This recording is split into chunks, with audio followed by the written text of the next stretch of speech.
Pwede pala yun. Nung wala kang iniisip.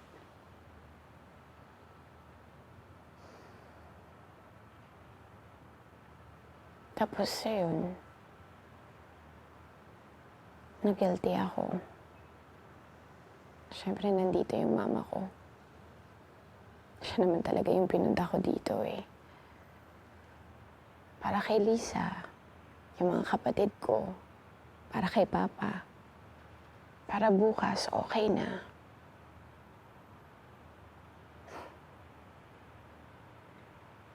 Pero hindi kami okay eh.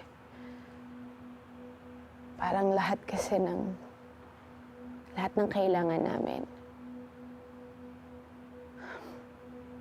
Parang ang hirap abutin.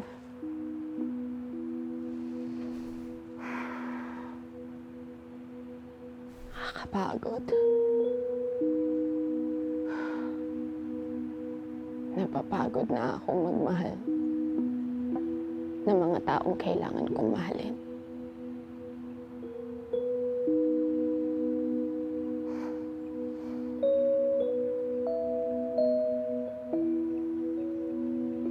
Alam mo, my father, he died a poor man. Pero, ang mas malala doon,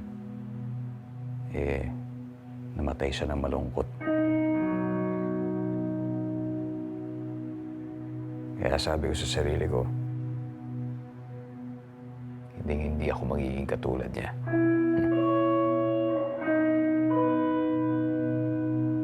Kung ikaw nabuhay ka para sa ibang tao, ako nabuhay ako nang walang dahilan.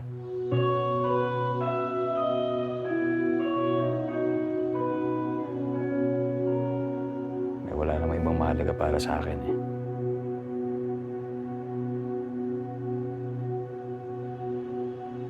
Not until now.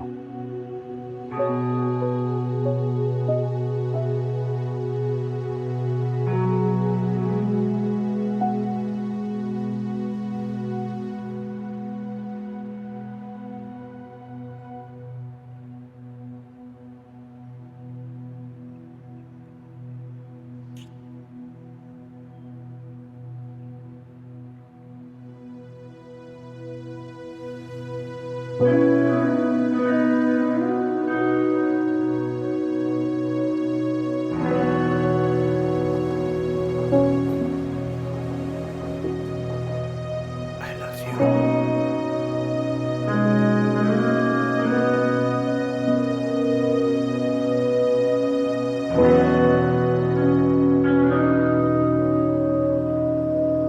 So, I'm leaving tomorrow. Sama ka sa akin? Huwag kang ganun, baka sumama nga ako. Oo nga. Oo nga. Hindi ako nagbibiro. Ano to? Magtatanan tayo?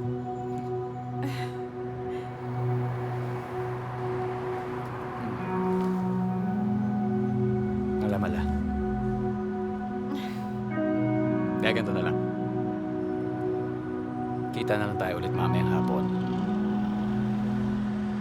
Mga 4. Game. Game. Game. Tito, 4 p.m. 4 p.m.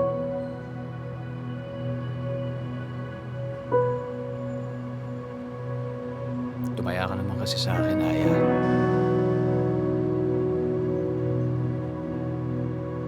Kung tataya ako sa'yo, ikaw naman ang masasaktan.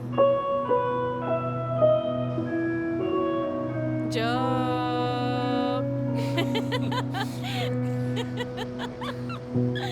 Okay na sana. Sige na, alis na ako. Sige.